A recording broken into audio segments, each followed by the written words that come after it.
Welcome, everybody, to Cracking the Rich Code. I am your host, Pete Beskus, and today I have another one of our amazing authors, Jim Carbaugh. Welcome to the program. Thank you. Great to be here. Jim is a seasoned TEDx speaker. He's a distinguished educator, a revered coach, and he has over 40 years of experience with guiding individuals, schools, teams, and organizations in excellence. You're a co-author of our series, as well as a graphic novel author, which I'm really curious about what kind of graphic novel you created. But in addition to that, you're also the founder and CEO of All Points Leadership, which is a Mhm. firm that's dedicated to creating exceptional leaders and fostering thriving organizational cultures. Welcome, Jim. Well, thank you. This is just great. This is like the fanfare after the book comes out. This is just great. I mean, it's just Well, I'm a fanboy of all of our authors because every time I have one of these conversations, I always come back out of it smarter and humbled. well, And I know this conversation is going to be no different. But tell okay. tell me a little bit about. I want to hear your journey from educator to kind of leadership coach. And as a leadership person myself and as a coach myself, I'm always curious about like how did we get to this path? Like what got us Right, right. to, what did our experiences and our lessons do to build us into the next, teaching the next generation of leaders? I tell you, it's. I'll do it quick and easy, hopefully. But when I started in teaching, the thing that I fought for 40 years is when you get into teaching, it's one of those things that you go through school, you do all this stuff, and you throw you in. And there's no, I mean, they'll give you a mentor who is a seasoned teacher who comes by and says, "Hey, do you know how to use the copy machine?" Yeah. But so I, being an athlete and then being a coach, I always thought it was interesting how football coaches, track coaches, we always had conferences and we'd get around and everybody would share all their ideas. I mean, openly. And so I just started to dive into leadership back in the late 80s and thought, I got to read every book. I Ken Blanchard, Maxwell. I just had to read all these books, Drucker, all these. I got to figure out how this goes because I'm standing in front of a class and I'm a leader. And then, of course, I got interested in wanting to be an administrator and lead a district and lead a school. And again, I was coaching. It's like, there's got to be a better way to do this than just, trial and error. I mean, there's people who are getting it done. And what you find out, which I find amazing, is everyone's always willing to share. Everybody Mhm. wants to share how to be, what they've learned. They won't tell you how to do it. So that's what started my journey. And as I went through my career as an educator, I constantly was trying to grow and share with people leadership. And I take pride in the fact that I grew some very good leaders. Most of my assistant principals are now principals and even superintendents, and have always come back and thanked me. And as a matter of fact, several of them already contacted me and said, "So when am I getting my autographed version of the book that you're in?" Well, and I think it is one of those, especially, your experience and your background in education, right? Like I was a trained engineer, came out of school, and people think it's like you go to school, you go through the motions, you get your degree, you get your piece of paper, your training, whatever it is, there you're set. Now just go to work, Yep. right? Yep. What's your perspective? Because that was always one of my beefs growing up is, a lack of mentorship, a lack of leadership. You have managers and you have people who are ready to tell you what to do. How do you imprint on people that it's more than just giving people a set of tasks to execute? It's Oh, what leadership? yeah, that's a great question because, I think it goes back and to the three questions that and my story and my chapter in the book talks about that, but my story of how I got where I'm at, because it's amazing. We're given gifts. I truly believe that we're always given pieces of information, and then not until we hit a struggle does it all of a sudden you're going like, I have an answer for this. But I always ask everybody, why are you here? What do you want your legacy to be? And then, of course, I always ask them, what did you learn at the end of every day? But I think if you're trying to manage people, if all you want to do is tell people what to do, if you can't, why are you here? Is that what your job is? Why did you hire all these people? I mean, that's probably the biggest pushback I'd get when I'd have teachers come to me and they want me to solve their problem. Well, why did I hire you? Not just to teach math? No, you've got Mhm. to create a climate and a culture in your classroom. You got to invite people. Anybody can stand up and just read the text. So yeah, I think it's asking those two major questions personally. It's just why are you here and what's going to be your legacy? Because I think once you figure out what your legacy is, that then guides you on what you need to be doing, Hmm. right? And once we figure out what we want to do, as Simon would say, it's our why. Well, then that starts to solve our questions of why, what am I doing? But yeah, it's tough because you're right. We come out and everybody just wants us to be a manager. And managers are great at making schedules. They're great at lining up people when they come to work and when they don't. But how do you lead them? You It's know? funny because you know how sometimes during the week you get these themes, right? Yeah. It, Yeah. it almost seemed like our conversation is now culminating a theme that I had in my head about the difference between leading and managing. And my thought on this was that managing achieves status quo. If you Yeah. want to never have any changes or anything like that else, managing the concept of just managing, it's almost like you're a coach, prevent defense. You're trying to avoid someone scoring on you. Whereas leadership is growth. It's leading people to a new level. It's you're never, and if you're in an organization, whether it's school, whether it's corporate, whether it's your own personal business, the whole concept is growth. So, and if we're not leaders, then we aren't contributing to that growth. It's funny you say that because I just had a interaction with someone here recently who put out a question and I responded and then they said I want to have more, so I ended up setting up a Zoom. But their question was really like, how do I avoid this being my 30th first year in teaching? And my I comment like back to that. them was, I can't believe you're even saying that. I mean, I truly want to talk to you because you just said it as soon as you said the word growth. I mean, how who wants to do everything the same every day all the time for 30 years? And then you sit back and say, what? I mean, it's got to be an adventure and we have to improve. And you're right, status quo. There is, you said it.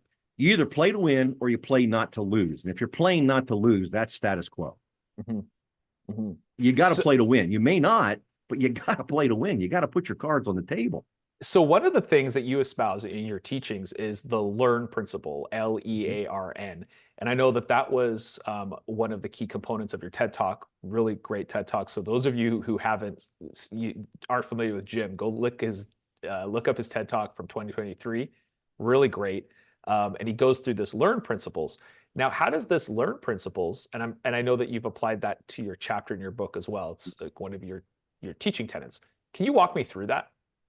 Yeah, well, as I said, it was a gift given to me. I actually was in my sophomore year and was getting ready to I was going to quit school, quit college, and had an opportunity to hang out with my grandfather. And he said, "Hang out with me for a week, and you're going to learn something." Had no clue what that was. So when it was all said and done, learn the acronym. It stood for listen, ethics, attitude, respect, and know. And every single one of those things, as he said to me at the end of the week, if you just learn every day, you're going to be fine. And I started asking, am I listening? And we all do that. We all listen to respond. And you see that all the time. I mean, it's been years and it's before any of all this stuff went nuts. I got to the point where I couldn't watch TV because you have people interviewing people and they're never listening to what anybody's saying. They're just interrupting. They got the next question. You don't really want to hear what anybody says. You're trying to be the stage. You're not trying to be the, you want to ask me that question. So are we listening? What's that all about? How do you truly tune in and listen? And then ethics is the big one. And this is where I really, with teams and even with organizations, we always talk about ethics, which ultimately come down to your values. And it's amazing when I sit down with an administrative team or a leadership team, and we have everyone list their top 5 values. And then we put them up on a board and then we circle them. And we all of a sudden you find out that everyone is sharing a lot of the same values. So then I why are we not getting along? I love that. That's one of my core tenets as well, is core values, right? It's understanding Yeah. it. And I used to always go with the 5, and then I've worked with some other coaches on core values as well, where take Brene Brown. She actually says 2. Oh, I You can are believe it. only ever motivated by 2, and I love that. For a team exercise, and even in your family, like this is why the core value exercise and the ethics idea is so resonates with me so soundly, is because it doesn't change whether I'm at work. It doesn't change whether I'm with a client. It doesn't change whether I'm with my son or daughter or my wife. Absolutely. The values are always the same. Yeah. The results are different and the expectations are different, but that ethos, that thing that my North Star doesn't change. Exactly. You know, what's funny, and I've told people, if you go back, I have, if I go back and look at some of the decisions that maybe didn't work out for me, got connected with some people that weren't quite right, got made a decision here that if I go back and look at my true core values, there was something there telling me. People call it intuition, but usually when I made a bad decision is because I went outside of my ethos. I went outside of my ethics. I'll take a chance, or even though I don't have that feeling there. There's no intent. I don't know if that person really has integrity, so I'm not going to work with them. I'm going to go ahead and work with them. It's every time I've made a bad decision, if I go really grind into it, I find out that I went outside my values. Yeah, and I think a lot of people, when they chafe against taking on leadership positions or moving into different things, it's because they can feel that lack of alignment with where their corporation is or what their institution is, and because they don't know it, it's visceral. It's in their body. They can feel it. They're like, just something doesn't feel right. Absolutely. I worked with a real estate firm locally here down in Maryland, and they have that in their interview process. They ask the people what their values are. Let's make sure they align. We're not going to waste anybody's time. I started to use that when I was interviewing potential teachers. You just say, you ask them, what do you think are your core values? What do you hold dear to you? And obviously, as a teacher, you want honesty, you want integrity, you want those things, and you want to hear it from them. And then you ask them, where's an example where you've done that? Yeah. Yeah, and I think the interesting part about that too, and I think this goes to show, this is where strength of character comes in that whole ethos part. Can you say, and I know you'll get to this with your learn, can you say no to something because it doesn't align with you? Right. But let's walk. I want to give you that chance. Yeah. To so anyway, pound on it because. Yeah. Well, ethos, that's a big one. It's funny, and the great part about learn, ethics, attitude, respect, and know, they all go back and bang into each other. But attitude's a real simple one. Obviously you got to have a good attitude. I went to Canada and I got my shirt here. It says learn your edge. And on the back, I was in charge of teaching attitude to a bunch of kids. And so on the back, it just said attitude. It said the difference between a good day and a bad day. Yeah. It's that simple. And as you learn through life, and we've all hit bad things, and it's hard when you have something bad go wrong, but you have to realize there is something to learn from that, and keeping a positive attitude, it at least keeps you open for good things to happen. Because if you have a negative attitude, you get that bad diagnosis or whatever, if you have that negative attitude, you'll find out you're just shutting everything down. Somebody may actually be offering you an opportunity, and you're just like, you're so much in that bad attitude, you don't even see the light. Yeah. So you got to keep the window open, let the air come in, and see what's there. So the attitude's a real big one. Obviously, I push that a lot whenever you coach. Well, I liked in your TED talk, because I did watch it, and I liked it that as your grandfather said, like, the only thing you control is your attitude, right? Yeah. And that's something I actually have been saying to my son. My daughter's always very positive, very bubbly, everything else. My son can get very negative, very down on himself, and I'll sit there and be like, well, what's the only thing you can control in any situation? And it's like your attitude. Are you going to be the guy who shows up strong and rebounds everything else, or are you going to be the one who everyone's avoiding because you're negative, because you're lashing out? And that's a tenet. When I hear that, it's like, that's what you teach. That's and I see that in the workplace. I see that with coworkers. I see that with team building. It's like the person who has the energy, and it's hard, and I know that this is something people struggle with. It's like coming with that positivity, coming with that positive attitude. It's a learned habit. I think a lot of people have that misconception that, oh, you're born with it. It's a muscle that you flex, and you got to practice it. But it's so much more uplifting and energetic. Like, you create energy and you create upliftingness by being positive. And I find that those negativity, they suck the air out of the room, and it's harder to be negative over time. What's your take on that? Well, I agree with you. I mean, I don't know what else. I mean, that's it's funny is yeah, when you look at your attitude, you're right. I mean, you control it. And I often say to everybody, "Oh, you put me in a bad mood." I didn't put you in a bad. I may have said something or did something that didn't gel with you.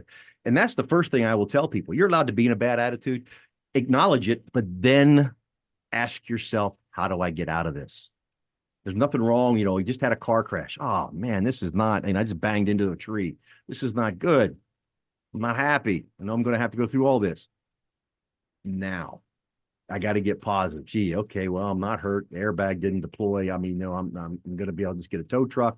We'll get it fixed in a few weeks, whatever. You know, you have to start that role of positive. So I always say you're allowed to, you're allowed to have that moment of what the, you know, this is not good. But you have to, you know, it's kind of like I always look at it. Golfers have always amazed me in the fact that, and I had, you know, I played golf and people have said, you know, you're only as good as your next shot. There's the ultimate attitude adjustment because you watch them make bad and you can see them calculating in their head already. Instead of dwelling on the fact that I just put the ball in the sand, they're now gathering all the information. Okay, how far away from the hole am I? I'm in the sand. Is the sand going to be hard? Is it going to be soft? Now, what club do I use? They've already calculated. They've already gone on. Mm-hmm. The negative's gone. Let's keep a positive at it because they realize if I sit and pout about all the things I don't like about that shot, guess what? It's going to be another bad shot. Oh, it just compounds. And I think that that's a very, I love that analogy with the golfer. And I love that show Ted Lasso where it was like, be a goldfish, right? The 5-second memory, right? Be a goldfish. But I think that for people that they hear that and they're like, oh, I don't know how I can get to that, right? I don't know how like, that sounds good. Because I'm very realistic when you say things, when we all say things, especially those of us who have been doing it for a long time, for us, it's coming naturally because we put the repetitions in, right? What would you say to somebody who is like, that sounds great, Jim. Good for you. What about me? Yeah. Hey, what about me, buddy? Because I'm going down the hole. Like hole. I just got laid off. I've got you know a family at home. I have to support them. I don't know where my next meal is going to come from. Easy for you to say. Have a good attitude. Well, you know, let's have that conversation. And in fact, first thing I'd do is I'd say, well, I'll write it down. You don't have to write it down, but I'd ask them to write down the positive and negative. Okay, what did you like about your job? What's the biggest, you know, did you know this was coming? What, go through all that. And then also write down what are some positive things that can come out of this? Can you think of any? Because I would hope we could put down some things that even though you got laid off, there's some positive things because it's not like all of a sudden you don't have any money. You got laid off. You're going to get, you know, you got time. Do you know people? You know, you just start to get creative and start to realize, okay, I can reach out to some people. Because again, what's your odds of getting a job if you're going to be pouting about the fact you just lost a job, or if you're taking it in a positive way and you have that energy and you're going, okay, this is a. Sometimes we're forced to change. And that's why I always would tell people, you know, we can sit back and we can read the tea leaves and we know it's coming. I had that happen personally in my own life. You knew it was coming. So it shouldn't have been a surprise, but it was. But I need to pay attention more and realize that this is coming. Maybe it's time for me to move on. Yeah. And I think this kind of goes back to that whole, you know, when we let the status quo take over as individuals, right? The biggest challenge I've seen through my work and through working with people too, is that, you know, it's those conceived notions that we have, those preconceived notions. Go to school, get a job, everything's fine. And it's that concept that we worked really hard to get a degree and we worked really hard in our first 5 years of working, paying our dues, you know, regardless of what you do. And then it's like, oh, then it's easy. Then you just kick up your heels and it's status quo, but nothing's ever status quo. And the people who suffer the most are the ones who, you know, take on that manager mentality, just keep everything inside the lines. And I used to be like that. So I know exactly from firsthand experience what that is. Like, no change. I don't want any change to happen. Just keep it the way it is. Everybody strives to arrive. And I always say, well, when you go on vacation, there's 3 parts of that trip: getting there, having the vacation, and then getting home. Well, you don't show up at the beach and go, well, we're here. It's over. It's a whole nother adventure. If you arrive and it's over, then I don't know that your goal or where you were going was really something you needed to go after. It was to me, probably was too easy. Or it's the end of time. I mean, you know, it's like, I've arrived. We have arrived. I mean, that's not to be, but I just don't think you ever arrive. And the sooner I think you learn that, the better off you are. And I learned, you know, it's funny. I learned that probably at around 29 when I was still teaching and stuff. And start, you know, everybody start you start making these plans of what they're going to be. And okay, well, I want to be a head coach. So I get to be a head coach. Well, that doesn't mean it was over. There was a Hmm. whole heck of a lot more work to do now. I'm no longer an assistant. And I Yeah. have all of a sudden I encompassed all these problems, you know, and so it wasn't over. Yeah, I had arrived at the title, but I didn't arrive at what it is. And then my job as a head coach wasn't going to, what's going to be my story, what was going to be my legacy at the end, Yeah. you know? And So yeah, it's that idea that I'm tired and now I have to do all of this over again. And it's that you have to but have that isn't, passion for but that isn't that new. exciting in I think of it, it's like, I once got hired to be an assistant principal once, and the gentleman looked at me and says, "Well, I see you've been in 4 different schools. Why is that?" His take on it was, "Well, I couldn't. Apparently, I didn't get a job." I said, "Well, I was at this first school, and I wanted to teach high school, and they weren't going to give me any opportunities to teach high school. So a job came available, so I left there. Then I was there, and they had some internships, and I said, 'Hey, I'd be interested.' And they said, 'Well, we've got these people in line.' And so I left and went and did an internship at another school, and now I'm here to be your assistant principal. Eh, you either create the situation or the situation comes to you. And I think when you're creating a situation, you're in control. Hmm. And you should always strive to get better. I mean, I just think that's, yeah, when you're sitting around, sometimes I get worried. Yeah. We all need that. I think we need to learn to be alone and not be lonely. But at the same time, we spend too much time alone, and we're not moving forward. I I can love only tread that. water so long. Yeah, I do love that. So if we're going down your learn Yeah, process, attitude, R, respect, right? respect. Yeah, I tell you what, my grandfather gave this to me back in 1983, and then I all of a sudden I got told that this was called the platinum rule, because there's the golden rule where you do unto people the way they want to be, you want to be done. Well, the platinum rule says that you treat people the way they want to be treated. And he was very specific in the fact, because then he says, I need to know my people. I need to know the people I'm dealing with. What do they expect? What don't they expect? How do they want to be treated? Hmm. If I know those things, then I get a better relationship with them. And that truly shows that I respect them. And later on, as a coach, I had a very successful coach look at me and said, "Hey, if you're motivating your team the way you get motivated, you realize you're only going to get to 1/3 of your team, because 2/3 of it, maybe you're a guy that loves to have somebody screaming and hollering and getting in your face, or the old, the old The bang old your ball head stuff. coach. Yeah, The old ball. yeah, they love that. A guy came out of the locker room, he's all bloody, be like, yeah, let's go, go, go. Well, meanwhile, there's 2/3 of people going like, what was up with that? That guy's a nut, you know. And it taught me, it made me realize that you need to know your people to motivate them. And then as I looked at my 40 people staff and as a school and stuff, well, yeah, I could put them all, but they're all different. I could go up to somebody and talk to them about something that happened in class, and it'd be perfect. They wouldn't have a problem. There were some other people that I had to say, hey, you had to massage it a little bit. There's nothing Mhm. wrong with that. Now, there's some people who have leaders, well, this is the way I'm going to be. Well, then you're going to turn a lot of people off. And again, so that golden rule is, if I treat everybody the way I want to be treated, I'm gonna miss out on a lot of people. Yeah, So I the like ultimate respect is for me to get to know you. I get to know Pete, and then I know exactly how to treat you when we're having our interactions.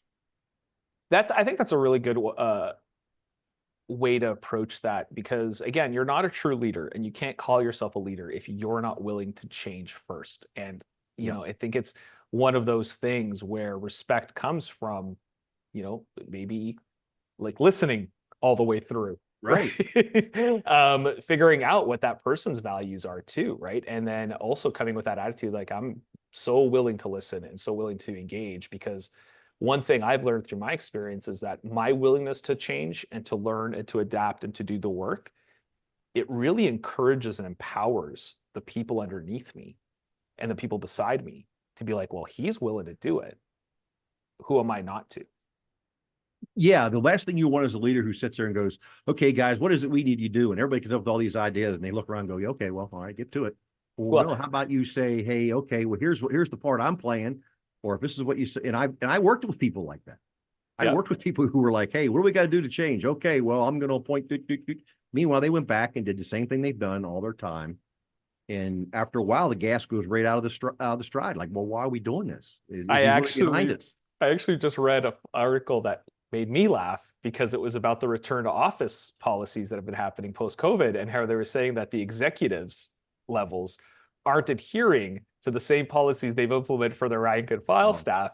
And I just laughed because I'm like, yeah, just it goes to show that we don't have a huge, like, leadership talk is talked about quite a bit, yet it's not practiced very often. And here to empower the everyday person to become a leader, because our current leaders, you can see it through statistics, they're not yeah. leaders, they're just promoted managers. Well, isn't that a funny thing when you talk about that though, too? Because I have talked to people who like, man, we had so-and-so was our best salesman. We put him in charge of the whole sales team. And now he's no longer our best salesman. And morale is horrible and the whole thing. Well, guess what? He was good at what he's doing. Mhm. And by the way, when I talked to him, well, what did you do to prepare him for his leadership? I mean, you just assumed, when I've mentored some young coaches, which has been a fantastic thing that some athletic directors have reached out and said, hey, we got a brand new coach. He's 27 years old. He's never been a head coach. Can we give him your name and have him bounce some ideas off? And it's amazing. They'll say, I'm going to name my team captains. And my first question back to them is, what are you going to do to teach them how to be a leader? Just because of the best athlete on the team doesn't make them a leader. Mhm. You're going to have to foster that. You're going to have to mentor that. Because otherwise, what they're going to do, they're going to do what they see on TV, or they see screaming and hollering, the whole thing. They don't really know how to lead. Yeah. And obviously we know the first way is just through example. And they have to really understand that, if you're going to be the team captain, you can't be the guy going to the party on Friday night. Yeah. And I think that goes back to what you were saying earlier too, Yeah, about, like, as an organization and anything that you're in, you knew what your values are, you know what you stand for. You as the coach or the head leader, in that organization, you need to embody those things as well. So when absolutely. you're looking and promoting and trying to elevate other people that you see those leadership qualities in, making sure that they align with those values, not with the executables. Because I think Yeah. that's where, so if we use the sword analogy, I'm not going to promote the guy who has 10 sacks if he's poor character. Yeah. And what's funny is what really struck with me, there was a book put out years ago with Ken Blanchard and Don Shula. And he talks about a story in there. And real quickly, he talks about how they had a guy in college. They did all their analyzations. They do their tests for the mental and all that stuff. But he had a reputation. And he said it was the only time that his staff convinced him, just get the guy, get the guy. And he flat out says he was nothing. He said, I went outside of what I did with my values. And guess what? I got a player that was just a complete pain, didn't show up to practice. We had to send guys out to get him. It's just phenomenal. And they said we ended up letting him go. Yeah. So he Yeah. goes back to that respect, those values, that's this thing you have to have. And that's the thing. You can't have respect for somebody if you don't listen to them. And you're probably not going to have respect for them if you don't share some values. Because I think that's part of the problem we're having in our world today is we don't share all the same values, but we do, but we're letting those get in the way. So we're not respecting each other to even listen to what each other's saying. Yeah. And I think that's, again, any great conversation comes from these steps. And then the last one is the no, which I Yeah. love. Yeah. So, Ironically, I'll put it out there. I'm trying to land another TED talk, and I want my whole talk to be on no. mhm. And it all came about because about 6 months ago, I was coaching somebody, and they kept going on, and they were talking about all the no's they're getting in life as an administrator. And I said, I want to tell you something, and I challenge you this. And he hasn't given me an answer yet either, by the way. I said, I challenge you. You are where you're at because of the last no you got. Because the last no changes us. It makes us go in a different direction. It makes us evaluate where we're at, and we start making different decisions. Mhm. And it was in that with my grandfather, they explained to me that, you're going to get no's, but you have to analyze why'd you get the no. And it might be, and this is where young kids struggle sometimes. Maybe you're just not ready for the job. Maybe you're not ready for the position. And they're not telling you that, but you've got to look at what they want. And people always say, well, experience. Well, but you've got to get that. There's something about that, Mhm. so don't, so, and I've done this through my career, and it sometimes takes people back if you're in an interview or something. They say no, and you look at them and say, well, can you explain why? I have a 4-year-old granddaughter, and it's great because I'll say no to her, and she'll look at me and she'll go, why? And then I look at her and say, well, here's why. Yeah. And that's the And it when it's you see amazing young how, kids, yeah, you right? can't have that. Well, it's just because. No, I want her to know why. No, we're not going to go back there because blah, blah, blah. I, But yeah, I'd love, no is uh if you embrace no, how can you ever appreciate a yes if you don't understand why you're getting no's. And that's what you fight for is a yes. Well, you have to get through the no's. It's funny because there's I think the two sides of the coin of the no. No is one that's the no given to us, or it Mhm. gives us an opportunity to get curious, to dive in, like you said, to figure out why. The other no that I really like is us saying no, like the power that we have to say no to something. And I see this with the career people all the time. It's like they sometimes get desperate. They'll get to the point where they're like, I just need a job. I'll take whatever. But they'll say yes to things that aren't aligned with them. They'll say yes to things that aren't actually a good opportunity. That's something that might hold them back from where they ultimately want to go. What's your perspective on saying no, us as individuals saying no to things? Well, this is where I say it'll bounce back to the ethics. Um, that's when you have to me, that's when you have to say no. If things aren't aligning, if things aren't feeling well, I need to say low. And that's a tough one. And you have to be able to willing to walk away. Uh, you should never cry over what didn't happen. And that's what gets us. It's kind of like it's funny. They talk about when, you procrastinate because you're worried. You think of all these scenarios of what could happen. Well, we also don't say no because we're worried about all these things we might miss out on. Ironically, recent surveys, they got the top 10 things that people look for in leaders. And by the way, learning is in every one of them, but up near the top is having a leader that can say no, right?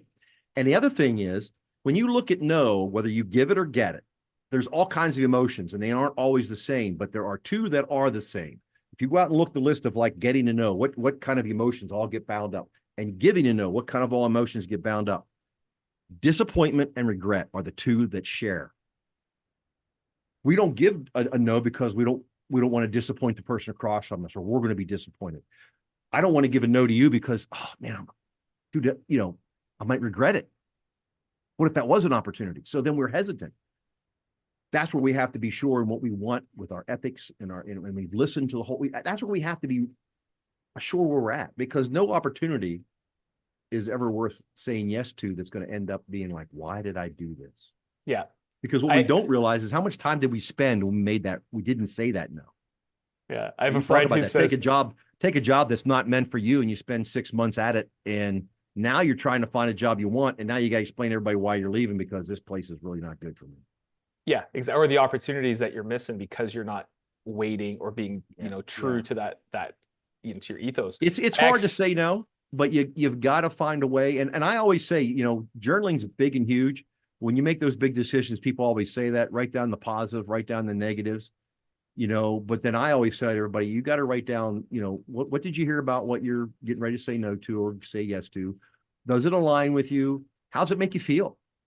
Is it one of those things that if don't let your emotions, the attitude really take over? And then how did you feel about, do you respect everything that's going on, the company itself, whatever it might be?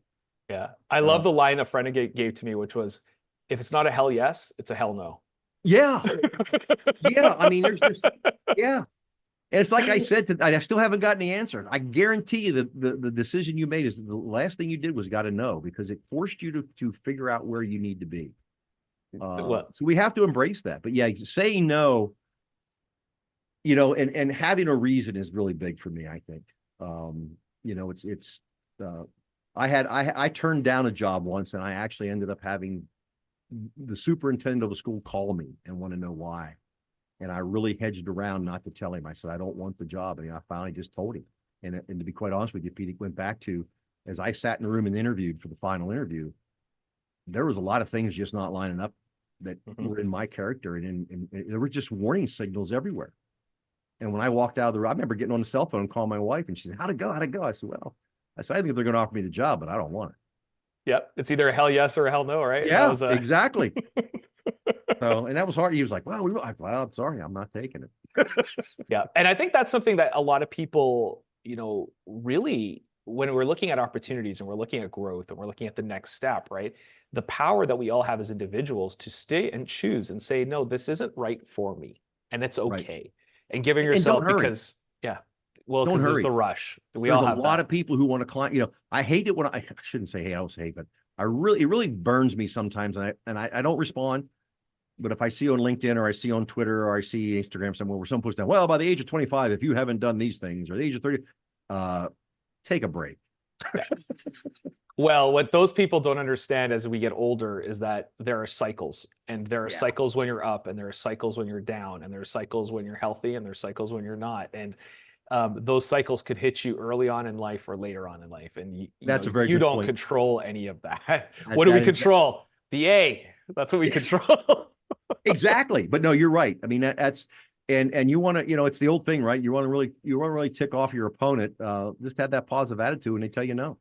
Yeah. Okay, cool. Well, and it's funny because in our mastermind, in our Cracking Your Wish Code mastermind, we had Dennis Waitley, who's written The Psychology of Winning, and he was one of our guests, and he's come 2 times, and he's in his 90s. And one of the comments he made that really resonated with me was that the best years of his life were between 65 and 85. That's when he was the most successful. That's when he was the happiest. That's when he was most fulfilled.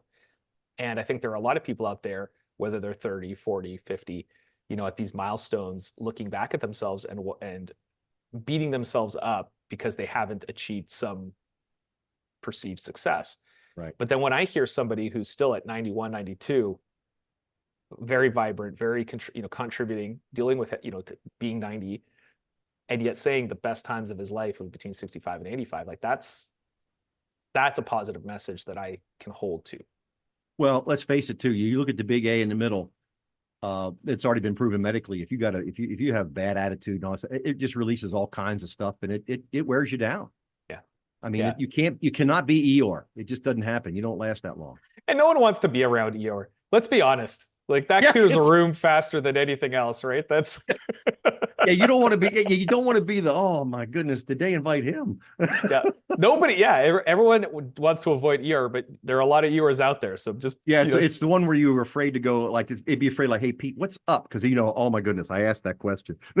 Exactly. What's up? Here it comes. Yep. So tell me a little bit. You're in chapter 14 now. Chapter 14 haven't been released yet. The no, I'm in volume 13. Volume 13, chapter 5. Sorry. So volume 13 is out. Yes. And there's a lesson to learn in every story. I know we kind of walked through that because I was already excited to I had jumped into it way too fast, but because it was great. What drew you to coming and being a part of the Rich Code? Well, you look at Jim's reputation, and you said it through the master. I mean, he pulls a lot of good people in, and then when you go out and you look at some of the previous volumes and you look at the people who are in there, and to be considered or to be put into, everybody has a story. Everybody wants to put something in writing, but to be put in a book that has the stuff that's in, like, I think volume 13 is the best. I mean, I really it's funny. I've read the stories. I read the art, the chapters, and I gave one to my father, and I gave my mother, and she looked at me and she goes, your chapter was nice, but there's a lot of really good chapters in there. Like, am I supposed to be offended? You're only supposed to read one chapter, Mom. But so I think it's that, and it's been successful. And there's a reason it's successful, because there's a variety in there. We can all sit down and read a 200-page, 250-page book written by somebody, and it can be a good book, but it really kind of lays itself out as a story. You can people shift you through things, and most of the people in there are telling some type of a story or a lesson, and it's a good chapter, but it's a good layout. Yeah. And again, you can't deny the reputation of Jim and everybody else that's on there. And hey, what the heck? I mean, my brag, who gets to put their face on the cover of a book with, Tony Robbins? Hey, that's cool. we do. But, it's funny because I think that that's some of the superficial stuff that we look at. But I was, when I came on board in volume 10 and I was part of the mastermind, that for me, that was the real benefit was, oh my God, now I'm getting exposure now. Now, I don't just get to read these amazing thought leaders' chapters and their story. I get to interface with them. I get to be a part of their sphere. What have been some of your takeaways from being part of the mastermind? Well, it's first of all, it's the connections. You probably, because you do these interviews, have connected with a lot more people. But I'm not doing the interviews, but it's amazing when we get on those masterminds, and it's always share your information. I think I've hooked up Zoom wise with at least 10 people, and have had just great conversation. many of them have been like, where are you at, Jim? What are you doing? And just to hear ideas, it's really a shared community. Hmm. It really is. Uh, so that's been a big, huge takeaway. And then some of the guests you mentioned, I mean, some of the guests that have come in have been just phenomenal in the information. We had the one on AI the one time, which was, it's just not something I pay attention to, which probably I should. But it was just good to hear. Yeah.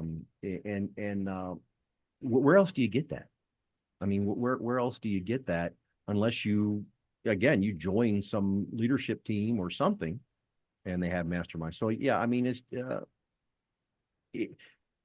man, I just like meeting people, and the number of people from all over the place is just, it's amazing.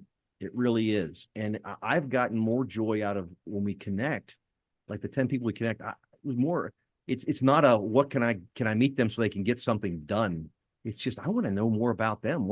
Again, it's that lesson you can learn is what are they doing that maybe I can help adapt, or maybe I can, several of them I've said, well, if I can help, let me know. I mean, and I've become a little bit of a cheerleader for some of them, Oh, and I 100%, because when you hear the stories and you start Yep. to connect with people, you get to see that everybody's mission. I think this is interesting. And for anybody who's listening who isn't part of a mastermind or isn't part of some kind of a thought leadership group, regardless of what you're doing or where Yep. you are in life, I think it's really critically important to be around these people who are doing different things and who are striving and struggling or at different points in their lives to achieve different goals. And you get to see the positivity, you get to see the overcoming adversity, you get to hear the stories from all these amazing people.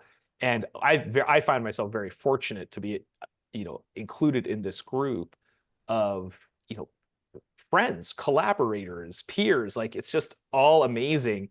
And yeah, that's why I'm such a big cheerleader of the mastermind. Yeah, it's you just said everybody in there has a passion and a story for what they're doing, and that's what's interesting to see, because everybody who talks, you can just see. I mean, they're going to change the world with what they've got, and the passion that's there. How can you not? And you that was great advice. You're right. If you're a leader, every mentor has had a mentor somewhere. You got to get one. You got to get in on a mastermind. You got to reach out to someone. Reach out to whoever. Everyone has a coach, and Hmm. it's amazing. That's what probably the biggest thing that lit me up years ago is when I realized that some of the people that I was reading and some of the people that I was reaching out to had coaches, Hmm. and I'm going, well, wait a minute, they're kind of coaching me through their books. But everybody has. I mean, you look at John Maxwell. I mean, he'll openly tell you his coach was, which was great, was I just left my name, uh, the former head coach of UCLA, John Wooden. Oh yeah, John Wooden. Yeah, he talks about how he had so many opportunities Yeah. to sit with this guy, and he became his mentor. What a great mentor! And I think that mentor, and if you're that's one of the things where people are like, I don't have a John Wooden. I never had a Right, Shevchevsky or a Belichick or like those kind of right. things. And I don't think you need that. I think No, what you need is, again, start with the books, start with the old lessons that don't die because they're universal, and find a place that you can go and meet other like-minded or growth-minded people. And that's where I think where the leadership piece struggles is that you'll have some people who get a spark and they're like, but what next? and the yeah, and the next is get yourself in a room with other leaders, right? yep. They'll that's the tide that will raise you up. Yeah, you rise to the level where you're in, right? I mean, you can't continue, and that's always a struggle for everybody, regardless of what industry they're in. But I saw that in education tremendously, where you'd see teachers who want to definitely get higher up, and it's not about getting a more of a degree, but it's about, okay, I want to lean in on a leader. I want to talk to them about this. I want to get to somebody, and that's what you need to do. Go with somebody. I'm a registered Maine guide. I haven't done it in a while, just because of things and how things planned out. But I'm a big outdoor person, so I take people on guide. Everybody needs a guide. Everybody needs a guide. I can go on a hike by myself, but if I take somebody who knows the area and the whole thing, and I, I can still go off on my own, but I got a safety net there. Yeah, yeah, yeah, reach out. And the biggest thing I'll say, you'd be surprised. And I've got a bunch of people's names written down from all those masterminds. But if you just reach out to them, it's amazing. Well, yeah, sure. What do you want to talk about? Oh, 100%, 100%. So let me take this moment Yep. to Yep. to those of you who are listening, if you are interested in contributing to the Rich Code, being an author, coming and joining our mastermind, you know, we're taking authors for the next volumes. I think it's 15 and 16 that we're getting new authors for. 15 might actually even be done. So, you know, we fill up fast. These volumes come out very regularly, and we want you to be a part of this. If you have something to share, if you're a teacher, a thought leader, a coach, you know, or just have a great story, and want to be part of a really vibrant and rich community, come join the Rich Code. You can reach out to me at pete@beskusconsultant.com, or directly to Jim Britt via LinkedIn or Facebook or any of the socials. So Jim, before we wrap up today, what's something we didn't touch on that is really near and dear to your heart right now, or some words to like leave us with? Yeah, I somehow when you were doing your five, oh, I'm gonna have to have that moment, right? Yeah. Yeah. You know, it's going to sound like, oh boy, this guy has one thing on his brain, but I'm telling you that if we all need to step back and we need to take a look at life and realize that opportunities are all around us. We just need to pay attention. And I hope and pray, I do truly, that everyone starts to lean in a little bit. I always say, learn is your edge. So I can't wait to hand out T-shirts that says "Learn my edge" because you've gotten it. But we need to spend more time listening to each other, and we need to stay that positive attitude. Yeah, there's only one way, and that's up. Don't go down. It's just not worth it. Awesome. Well, thank you so much for your time today. It was a great All right. conversation. I had a lot of fun. As usual, I say I always get learn more, and I become more humble after these things. Hey, anytime. Maybe we can hook up after all was said. But yeah, this is fantastic. And I would reiterate what everybody says. Pick up a copy of the Cracking the Rich Code, whichever volume, because they're all good. And if you're one of those people who's got a story, because there is a lesson in every story, there really is. If you sit back and listen to it, get in the book, teach a lesson. Well, you heard him. You heard him, folks. Listen to Jim. Come join the Rich Code. And to everybody, thank you again, Jim, for joining us. Yep. And I will talk to everybody next week on Cracking the Rich Code. Thanks, and have a great